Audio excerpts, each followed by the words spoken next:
ಸದ್ಯಕ್ಕೆ ಯಾರೆಲ್ಲರ ಹೆಸರು ಮಂತ್ರಿಗಿರಿಯ ರೇಸ್ನ ಪಟ್ಟಿಯಲ್ಲಿ ಕೇಳೋಕೆ ಕಾಣೋಕೆ ಸಿಗ್ತಾ ಇದೆ ಗಮನಿಸ್ತಾ ಹೋಗೋಣ. ಮೊದಲಿಗರಾಗಿ ನಿಲ್ತಾ ಇರುವವರು ಲಕ್ಷ್ಮಣ್ ಸವದಿ. ಬಿಜೆಪಿಯಲ್ಲಿದ್ದವರು, ಕಳೆದ ಅಸೆಂಬ್ಲಿ ಚುನಾವಣೆ ಸಂದರ್ಭದಲ್ಲಿ ಕಾಂಗ್ರೆಸ್ ಪಕ್ಷಕ್ಕೆ ಶೆಟ್ಟರ್ ಅವರ ಜೊತೆಯಲ್ಲಿ ಬಂದವರು. ಲಿಂಗಾಯತ ಸಮುದಾಯಕ್ಕೆ ಸಂಬಂಧಪಟ್ಟ ಬಹಳ ದೊಡ್ಡ ನಾಯಕರ ಪಟ್ಟಿಯಲ್ಲಿ ಇವರು ಕೂಡ ಗುರುತಿಸಿಕೊಂಡಿದ್ದಾರೆ. ಇದರ ಜೊತೆಗೆ ಇಸಿಎಂ ಮಾಡ್ತು ಬಿಜೆಪಿ ಪಕ್ಷ. ಅವ್ರ ಮೇಲೆ ಏನೆಲ್ಲ ಅಪವಾದಗಳು ಕೇಳೋಕೆ ಸಿಕ್ತು, ಬ್ಲೂ ಬಾಯ್ಸ್ ಅನ್ನೋ ಅಪಖ್ಯಾತಿ ಅವ್ರ ಮೇಲೆ ಇದ್ರೂ ಕೂಡ ಚುನಾವಣೆಯಲ್ಲಿ ನಿಂತರು, ಗೆದ್ದಾದ ನಂತರದಲ್ಲಿ ಡಿಸಿಎಂ ಮಾಡ್ತು ಬಿಜೆಪಿ ಪಕ್ಷ. ಹಾಗಿದ್ರೂ ಕೂಡ ಬಿಜೆಪಿ ಪಕ್ಷವನ್ನ ಬಿಟ್ಟು ಕಾಂಗ್ರೆಸ್ ಕೈ ಹಿಡಿದಿದ್ರು. ಇದೀಗ ಕಾಂಗ್ರೆಸ್ ಸರ್ಕಾರ ರಚನೆ ಆದ್ಮೇಲೆ ಅವ್ರಿಗೆ ಮಂತ್ರಿಗಿರಿ ಕೊಡ್ಲಿಲ್ವಲ್ಲ, ಅವರಲ್ಲಿ ಅಸಮಾಧಾನ ಇರಬಹುದು ಅನ್ನೋ ಕಾರಣಕ್ಕೆ ಮತ್ತೊಮ್ಮೆ ಸವದಿಯವರನ್ನ ಸೆಳೆಯೋ ಪ್ರಯತ್ನ ಬಿಜೆಪಿ ಪಾಳ್ಯದಲ್ಲಿ ಆಗ್ತಾ ಇದೆ ಅನ್ನೋ ಗುಮಾನಿ ಇದೆ. ಶೆಟ್ಟರ್ ಅವರು ವಾಪಸ್ ಹೋಗ್ಬಿಟ್ರು, ಉಳಿದಿರೋದು ಸವದಿ ಅವರು. ಹೀಗಾಗಿ ಅವರನ್ನು ಉಳಿಸ್ಕೊಳ್ಳೋ ಸಲುವಾಗಿ ಆದ್ರೂ ಮಂತ್ರಿ ಮಾಡಬಹುದಾ, ಇದೇ ಒಂದು ನಿರೀಕ್ಷೆಯಲ್ಲಿದ್ದಾರ ಸವದಿ ಅವರು? ಕಾದ್ ನೋಡೋಣ. ಸವದಿ ಅವರ ಹೆಸರು ಕೂಡ ಸದ್ಯಕ್ಕೆ ಮತ್ತೆ ಸಚಿವ ಸಂಪುಟ ಪುನಾರಚನೆ ಆದ ಸಂದರ್ಭದಲ್ಲಿ ಮಂತ್ರಿಗಿರಿಯನ್ನ ಪಡೆದುಕೊಳ್ಳುವವರ ಆಕಾಂಕ್ಷಿತರ ಪಟ್ಟಿಯಲ್ಲಿ ಕಾಣೋಕ್ ಸಿಗ್ತಾ ಇದೆ. ಹಾಗೆ KM ಶಿವಲಿಂಗೇಗೌಡರು ಇನ್ಫ್ಯಾಕ್ಟ್ 4 ಬಾರಿ ಗೆದ್ದಿದ್ದಾರೆ. ಆದರೂ ಕೂಡ ಮಂತ್ರಿ ಆಗುವ ಭಾಗ್ಯ ಇವ್ರಿಗೆ ಸಿಕ್ಕೇ ಇಲ್ಲ. JDS ತೊರೆದ್ರು, ಕಾಂಗ್ರೆಸ್ಗೆ ಬಂದ್ರು ಶಿವರಾಮೇಗೌಡರು. ಆದರೂ ಕೂಡ ನಿರೀಕ್ಷಿತ ಪ್ರಮಾಣದಲ್ಲಿ ಸ್ಥಾನ, ಗೌರವ ಇತ್ಯಾದಿಗಳು ಸಿಗ್ತಾ ಇಲ್ಲ ಅಂತ ಹೇಳಲಾಗ್ತಾ ಇದೆ.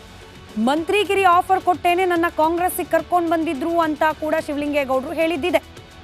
ಅರಸೀಕೆರೆಯಲ್ಲಿ ಸತತವಾಗಿ ನಾನು ಹೇಳಿದ ಹಾಗೆ 4 ಬಾರಿ ಗೆದ್ದಿದ್ದಾರೆ.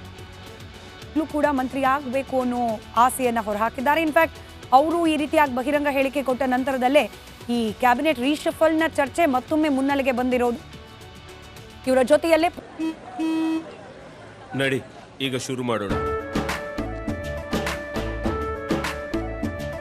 ಕೇಸರಿಯಿಂದ ಮನೋಲ್ಲಾಸ ಮನಸ್ಸು ಮತ್ತೇರಿ ಕುಣಿದಾಡಿದೆ ನೋಡು, ಮನಸ್ಸು ಮತ್ತೇರಿ ಕುಣಿದಾಡಿದೆ ನೋಡು. ಕ್ಷಣ ಕ್ಷಣವೂ ಆಚರಿಸಿ ಕೇಸರಿ ಹಬ್ಬ. ವಿಮಲ್ ಬಾಯಲ್ಲಿ ಹೇಳಿ ಕೇಸರಿ. ಪುಟ್ಟರಂಗ ಶೆಟ್ಟಿ ಅವರು ಇನ್ಫ್ಯಾಕ್ಟ್ ಮಿನಿಸ್ಟರ್ ಆಗಿದ್ದವರು, ಹಿಂದೆ ಮಿನಿಸ್ಟರ್ ಆದ ಅನುಭವ ಅವರಿಗಿದೆ. ಸಿದ್ದರಾಮಯ್ಯ ಅವರ ಆಪ್ತ ಬಳಗದಲ್ಲೂ ಕೂಡ ಗುರುತಿಸಿಕೊಂಡಿದ್ದಾರೆ. ಹಿಂದೆ ಮಂತ್ರಿ ಆದ ಅನುಭವ ಇದ್ರೂ ಕೂಡ ಮತ್ತೊಂದು ಬಾರಿ ಯಾಕೆ ಆಗಬಾರ್ದು ಅನ್ನೋ ಪ್ರಶ್ನೆ ಅವ್ರ ಮನಸ್ಸಿನಲ್ಲಿ ಓಡ್ತಾ ಇದೆ. ಸಿದ್ದರಾಮಯ್ಯ ಅವರ ಮೊದಲ ಸರ್ಕಾರದಲ್ಲೂ ಕೂಡ ಮಂತ್ರಿಗಿರಿಯನ್ನು ಅನುಭವಿಸಿದ್ರು ಕೊಯ್ಲಿಷನ್ ಸರ್ಕಾರ. ಕುಮಾರಸ್ವಾಮಿ ನೇತೃತ್ವದ ಸರ್ಕಾರದ ಸಂಪುಟ ಸದಸ್ಯತ್ವವನ್ನು ಪಡೆದುಕೊಳ್ಳುವಲ್ಲಿ ಹಿಂದುಳಿದ ವರ್ಗದ ಖಾತೆ ಸಚಿವರಾಗಿ ಸೇವೆಯನ್ನು ಸಲ್ಲಿಸುವ ಅವಕಾಶ ಸಿಕ್ಕಿತ್ತು. ಆದರೂ ಕೂಡ ಸಿದ್ದರಾಮಯ್ಯ ನೇತೃತ್ವದ ಸರ್ಕಾರ ಸಿದ್ದು 2.0 ಸರ್ಕಾರದಲ್ಲೂ ಕೂಡ ನಾನು ಮಂತ್ರಿ ಆಗಬೇಕು ಅನ್ನೋ ಸಹಜ ಆಸೆ ಪುಟ್ಟರಂಗ ಶೆಟ್ಟಿ ಅವರಿಗಿದೆ. ಹಾಗೆ ಡಾಕ್ಟರ್ ಅಜಯ್ ಸಿಂಗ್, ಮಾಜಿ ಮುಖ್ಯಮಂತ್ರಿಗಳಾದ ಧರಮ್ ಸಿಂಗ್ ಅವರ ಮಗ, ಜೇವರ್ಗಿಯ ಶಾಸಕ ಅಜಯ್ ಸಿಂಗ್ ಅವರು ಎಲ್ಲೋ ಒಂದ್ ಕಡೆ ಧರಮ್ ಸಿಂಗ್ ಅವರ ನಿಧನದ ನಂತರದಲ್ಲಿ ಇವ್ರ ಬಗ್ಗೆ ಗಮನನೇ ಕೊಡ್ತಿಲ್ವಾ ಪಕ್ಷ ಅನ್ನೋ ರೀತಿಯ ಅಪವಾದ, ಆರೋಪ, ಅಸಮಾಧಾನ ಇದೆಲ್ಲವೂ ಕೂಡ ಇದ್ದೇ ಇದೆ. ಸತತವಾಗಿ ಗೆದ್ರೂ ಕೂಡ ಅಜಯ್ ಸಿಂಗ್ ಅವರಿಗೆ ಮಂತ್ರಿ ಆಗೋ ಭಾಗ್ಯ ಸಿಗ್ತಾ ಇಲ್ಲ. ಪಕ್ಷ ತಮ್ಮ ಬಗ್ಗೆ ತೋರಿಸ್ತಾ ಇರುವ ಧೋರಣೆಯಿಂದ ಈಗ ಆಲ್ರೆಡಿ ನನಗೆ ಅಸಮಾಧಾನ ಇದೆ ಅನ್ನೋದನ್ನ ಬೇರೆ ಬೇರೆ ವೇದಿಕೆಯಲ್ಲಿ ಪರೋಕ್ಷವಾಗಿ ಹೊರಹಾಕೋ ಪ್ರಯತ್ನವನ್ನ ಮಾಡಿದ್ದಾರೆ ಅಜಯ್ ಸಿಂಗ್ ಅವರು. ಅದರಲ್ಲೂ ಅವರಿಗೆ ಬಹಳ ಬೇಸರ ಆಗ್ತಾ ಇರೋ ಸಂಗತಿ ಅಂತಂದ್ರೆ, ಸತತವಾಗಿ ಗೆಲ್ತಾ ಇದ್ರು ಕೂಡ ಪಕ್ಷ ನನ್ನ ಗೆಲುವನ್ನ ಪರಿಗಣಿಸ್ತಾ ಇಲ್ಲ. ಒಂದೇ ಒಂದ್ಸಲ ಗೆದ್ರು ಪ್ರಿಯಾಂಕ್ ಖರ್ಗೆ ಅವರು, ಅವ್ರನ್ನ ಮಿನಿಸ್ಟರ್ ಮಾಡಿಬಿಟ್ರು. 2ನೇ ಬಾರಿ ಗೆದ್ರು, ಆಗ್ಲೂ ಕೂಡ ಮಿನಿಸ್ಟರ್ ಮಾಡಿದ್ದಾರೆ. ಪ್ರಿಯಾಂಕ್ ಖರ್ಗೆ ಅವರು ಗೆದ್ದಿರೋದು 2 ಬಾರಿ, 2 ಬಾರಿ ಕೂಡ ಮಿನಿಸ್ಟರ್ ಆಗಿಬಿಟ್ಟಿದ್ದಾರೆ. ಆದರೆ ನಾನು 3 ಬಾರಿ ಗೆದ್ದಿದ್ದೇನೆ. ಖರ್ಗೆ ಅವರ ಪುತ್ರ ಅನ್ನೋ ಕೃಪಾ ಕಟಾಕ್ಷ ಪ್ರಿಯಾಂಕ್ ಖರ್ಗೆ ಅವರಿಗಿದ್ರೆ, ನಾನು ಕೂಡ ಹಿಂದೆ ಮುಖ್ಯಮಂತ್ರಿಗಳಾಗಿದ್ದ ಧರಮ್ ಸಿಂಗ್ ಅವರ ಪುತ್ರ, ನನಗ್ಯಾಕಿಲ್ಲ ಮಂತ್ರಿಗಿರಿ ಅನ್ನೋ ಸಹಜ ಪ್ರಶ್ನೆ ಅವ್ರ ಮನಸ್ಸಿನಲ್ಲಿ ಓಡ್ತಿರಬಹುದು. ಆಕಾಂಕ್ಷಿತರ ಪಟ್ಟಿಯಲ್ಲಿ ಡಾಕ್ಟರ್ ಅಜಯ್ ಸಿಂಗ್ ಕೂಡ ಇದ್ದಾರೆ. ಹಾಗೆ ತನ್ವೀರ್ ಸೇಠ್, ಮಂತ್ರಿಗಿರಿ ಗಿಟ್ಟಿಸಿಕೊಳ್ಳುವ ರೇಸ್ನಲ್ಲಿರುವ ಮುಸ್ಲಿಂ ಶಾಸಕರ ಪೈಕಿ ತನ್ವೀರ್ ಸೇಠ್ ಕೂಡ ಒಬ್ರು.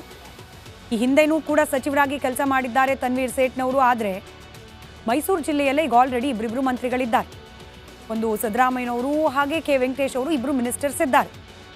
ಹೀಗಾಗಿ ತನ್ವೀರ್ ಸೇಠ್ ಅವರಿಗೆ ಮೈಸೂರಿನವರೇ ಆಗಿರೋದ್ರಿಂದ ಮಿನಿಸ್ಟರ್ಗಿರಿ ಸಿಗುತ್ತಾ ಅನ್ನೋ ಪ್ರಶ್ನೆ ಇದೆ. ಇಲ್ಲಿ ಇಂಟ್ರೆಸ್ಟಿಂಗ್ ಅಂಶ ಅಂತಂದರೆ, ಹಿಂದೆ 2020-21ನೇ ಸಾಲಿನಲ್ಲಿ ಮೈಸೂರು ಮೇಯರ್ ಎಲೆಕ್ಷನ್, ಆ ಸಂದರ್ಭದಲ್ಲಿ ಸಿದ್ದರಾಮಯ್ಯನವರ ಆಜ್ಞೆ ಮೀರಿ JDSನವರನ್ನ ಮೇಯರ್ ಮಾಡುವಲ್ಲಿ ತನ್ವೀರ್ ಸೇಠ್ ಅವರು ಬೆಂಬಲ ನೀಡಿದ್ರು ಅನ್ನೋ ವಿಚಾರಕ್ಕೆ ಆಗಿನಿಂದ ಈಗಿನವರೆಗೂ ಕೂಡ ಸಿದ್ದರಾಮಯ್ಯ ಹಾಗೆ ತನ್ವೀರ್ ಸೇಠ್ ಅವರ ನಡುವೆ ಆ ವೈಮನಸ್ಸು ಅಸಮಾಧಾನ ಮುಂದುವರೆದು ಬಿಟ್ಟಿದೆ. ಇನ್ಫ್ಯಾಕ್ಟ್ ಕೆಪಿಸಿಸಿ ಅಧ್ಯಕ್ಷರ ಕಡೆಯಿಂದ ನೋಟಿಸ್ ಕೂಡ ಕೊಡಿಸ್ಬಿಟ್ಟಿದ್ರು ಸಿದ್ದರಾಮಯ್ಯ ಅವರು ತನ್ವೀರ್ ಸೇಠ್ ಅವರಿಗೆ. ಆಗ ಮೈಸೂರು ಮೇಯರ್ ಚುನಾವಣೆ ಸಂದರ್ಭದಲ್ಲಿ 2020-21 ಸಾಲಿನಲ್ಲಿ. ಹೀಗಾಗಿ ಸಿದ್ದರಾಮಯ್ಯ ಅವರ ಸರ್ಕಾರ ಇರೋ ಸಂದರ್ಭದಲ್ಲಿ ತನ್ವೀರ್ ಸೇಠ್ ಅವರನ್ನ ಮಿನಿಸ್ಟರ್ ಮಾಡ್ತಾರಾ ಪ್ರಶ್ನೆ ಇದ್ದೇ ಇದೆ. ಆಕಾಂಕ್ಷಿತರ ಪಟ್ಟಿಯಲ್ಲಂತೂ ಇದ್ದಾರೆ. ಮುಂದೆ ಟಿ.ಬಿ. ಜಯಚಂದ್ರ ಅವರು ಶಿರಾ ಕ್ಷೇತ್ರದ ಶಾಸಕರು, ಹಿಂದೆ ಮಂತ್ರಿಯಾಗಿದ್ದ ಅನುಭವ ಕೂಡ ಅವರಿಗೆ ಇದ್ದೇ ಇದೆ. ಹಿರಿಯರಿದ್ದಾರೆ. ಕುಂಚಿಟಿಗ ಸಮುದಾಯಕ್ಕೆ ಸೇರಿರುವ ನಾಯಕರು ಜಯಚಂದ್ರ ಅವರು ಹಿರಿಯರು, ಅನುಭವಿಸ್ತರು. ಹೀಗಾಗಿ ಯಾರ್ಯಾರಿಗೋ ಮಿನಿಸ್ಟರ್ಗಿರಿ ಸಿಗ್ತಾ ಇದೆ, ನನಗ್ಯಾಕಿಲ್ಲ ಅನ್ನೋ ಅಸಮಾಧಾನ ಅವ್ರ ಮನಸ್ಸಿನಲ್ಲಿ ಮುಂದುವರೆದಿರಬಹುದು. ಆರಂಭದಲ್ಲಿ ಮಂತ್ರಿ ಮಾಡಲಿಲ್ಲ ಅಂದರೆ ಸಿದ್ದರಾಮಯ್ಯ ನೇತೃತ್ವದ ಸರ್ಕಾರ 2ನೇ ಅವಧಿಗೆ ಸರ್ಕಾರ ರಚನೆ ಮಾಡಿದ ಸಂದರ್ಭದಲ್ಲೇ ಫಸ್ಟ್ ಕ್ಯಾಬಿನೆಟ್ನಲ್ಲಿ ಮಿನಿಸ್ಟರ್ಗಿರಿ ಸಿಗಬೇಕು ಅನ್ನೋ ಆಕಾಂಕ್ಷೆ ಅವರಿಗಿತ್ತು. ಸಿಗಲಿಲ್ಲ ಅನ್ನೋ ಅಸಮಾಧಾನ ಇತ್ತು ಅವರಿಗೆ. ಕುಂಚಿಟಿಗ ಸಮುದಾಯಕ್ಕೆ ಮಾಡಿದ ಅಪಮಾನ ಇದು ಅಂತ ಹೇಳಿ ಬಹಿರಂಗವಾಗೇನೆ ತಮ್ಮ ಅಸಮಾಧಾನವನ್ನು ಹೊರಹಾಕಿದ್ರು ಟಿ.ಬಿ. ಜಯಚಂದ್ರ. ಈ ಅಸಮಾಧಾನ ಮತ್ತೊಮ್ಮೆ ಸ್ಫೋಟವಾದರೂ ಕೂಡ ಅಚ್ಚರಿ ಇಲ್ಲ. 2ನೇ ಬಾರಿಗೂ ಕೂಡ ಅವಕಾಶ ಸಿಗದೆ ಹೋದರೆ ಹೀಗಾಗಿ ಅವರನ್ನ ಸಮಾಧಾನ ಪಡಿಸುವ ನಿಟ್ಟಿನಲ್ಲಿ ಏನಾದರೂ ಮಂತ್ರಿ ಮಾಡ್ತಾರಾ? ಕಾದ್ ನೋಡೋಣ. ಎಂ ಕೃಷ್ಣಪ್ಪ ಅವರು ಒಂದೇ ಕುಟುಂಬದಲ್ಲಿ ಇಬ್ಬಿಬ್ರು ಶಾಸಕರಿದ್ದಾರೆ. ಪ್ರಿಯಾ ಕೃಷ್ಣ ಅವರು ಕೂಡ ಮಿನಿಸ್ಟರ್ ಆಗಿಲ್ಲ. ತಂದೆ ಕೃಷ್ಣಪ್ಪ ಅವರು ಕೂಡ ಕೇವಲ ಶಾಸಕರಾಗಿ ಉಳಿದಿದ್ದಾರೆ. ಒಂದ ತಂದೆಯನ್ನು ಮಿನಿಸ್ಟರ್ ಮಾಡಿ, ಇಲ್ಲ ಮಗನನ್ನ ಮಿನಿಸ್ಟರ್ ಮಾಡಿ ಅಂತ ಹೇಳಿ ಒಂದು ಮನವಿ ಅಥವಾ ಅಪೇಕ್ಷೆ, ನಿರೀಕ್ಷೆ ಕೇಳೋಕೆ ಕಾಣೋಕೆ ಸಿಗ್ತಾ ಇದೆ. ಇಬ್ಬರಲ್ಲೊಬ್ಬರಿಗೆ ಮಂತ್ರಿಗಿರಿ ಫಿಕ್ಸ್ ಅನ್ನೋ ಲೆಕ್ಕಾಚಾರಗಳು ಕೂಡ ರಾಜಕೀಯ ಪಡಸಾಲೆಯಲ್ಲಿ ಕೇಳೋಕೆ ಸಿಗ್ತಾ ಇದೆ. ಕಾದು ನೋಡೋಣ. ರೀಶಫಲ್ ಆಗಿದ್ದೆ ಆದಲ್ಲಿ ಒಂದ ಪ್ರಿಯಾ ಕೃಷ್ಣ, ಇಲ್ಲ ಕೃಷ್ಣಪ್ಪ, ಇಬ್ಬರಲ್ಲಿ ಯಾರನ್ನಾದ್ರೂ ಮಿನಿಸ್ಟರ್ ಮಾಡುವ ನಿರ್ಧಾರವನ್ನ ಕಾಂಗ್ರೆಸ್ ಹೈಕಮಾಂಡ್ ತೆಗೆದುಕೊಳ್ಳುತ್ತಾ ಅಂತ ಹೇಳಿ ಇದೇ ಪಟ್ಟಿಯಲ್ಲಿ ನಿಲ್ತಿದ್ದಾರೆ ಆರ್.ವಿ. ದೇಶಪಾಂಡೆ. ರಾಜ್ಯ ಕಾಂಗ್ರೆಸ್ ಘಟಕದ ಹಿರಿಯ ಶಾಸಕರ ಪೈಕಿ ಇವರು ಒಬ್ರು. ಸತತವಾದ ಗೆಲುವು, ಕೇವಲ ಒಂದೇ ಒಂದು ಬಾರಿ ಸೋಲನ್ನ ಕಂಡಿದ್ದನ್ನ ಬಿಟ್ಟರೆ ರಾಜಕೀಯ ಜೀವನದ ಇತಿಹಾಸದಲ್ಲಿ ಸೋಲನ್ನ ಕಂಡಿಲ್ಲ ಅನ್ನುವ ಹಿರಿಮೆ. ಇನ್ನು ದೇಶಪಾಂಡೆ ಅವರು ಬಹುತೇಕ ಎಲ್ಲ ಸರ್ಕಾರದ ಸಂದರ್ಭದಲ್ಲೂ ಕೂಡ, ಅಂದರೆ ಜನತಾ ಪರಿವಾರ, ಜನತಾ ದಳ, ಸಮ್ಮಿಶ್ರ ಸರ್ಕಾರ, ಮೈತ್ರಿ ಸರ್ಕಾರ, ಇಂಥ ಬಹುತೇಕ ಸರ್ಕಾರಗಳ ಸಂದರ್ಭದಲ್ಲೂ ಕೂಡ ಸಂಪುಟದಲ್ಲಿ ಸ್ಥಾನ ಗಳಿಸಿಕೊಳ್ಳುವಲ್ಲಿ ಯಶಸ್ವಿಯಾದವರು. ಇಷ್ಟು ವರ್ಷ ಮಿನಿಸ್ಟರ್ ಮಾಡಿದ್ದೀರಿ, ಈಗ ಯಾಕೆ ಕೈ ಬಿಟ್ರಿ ಅನ್ನೋ ಅಸಮಾಧಾನ ಮುನಿಸು ದೇಶಪಾಂಡೆ ಅವರಲ್ಲಿ ಇದ್ದೇ ಇದೆ.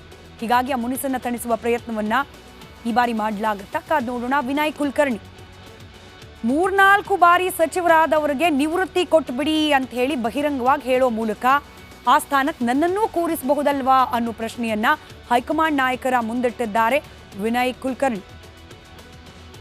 ಕುಲಕರ್ಣಿ ಅವರಿಗೆ ಹಿಂದೆ ಮಂತ್ರಿ ಆಗಿರುವ ಅನುಭವ ಕೂಡ ಇದೆ. ಆದರೆ ಅವ್ರ ಮೇಲೆ ತೂಗ್ತಾ ಇರುವ ಕಾನೂನಾತ್ಮಕ ತೂಗುಗತ್ತಿ, ಕೊಲೆ ಕೇಸ್ನಲ್ಲಿ ಫಿಟ್ ಆಗಿದ್ರು, ಜೈಲ್ ಪಾಲಾಗಿದ್ರು. ಹೀಗಾಗಿ ಮುಜುಗರದ ಸಂಗತಿ ಆಗುತ್ತಾ ಮಿನಿಸ್ಟರ್ ಅನ್ನ ಮಾಡಿದ್ರೆ? ಹೈಕಮಾಂಡ್ ಈ ನಿಟ್ಟಿನಲ್ಲೂ ಕೂಡ ಯೋಚನೆ ಮಾಡೋ ಸಾಧ್ಯತೆ ಇದೆ.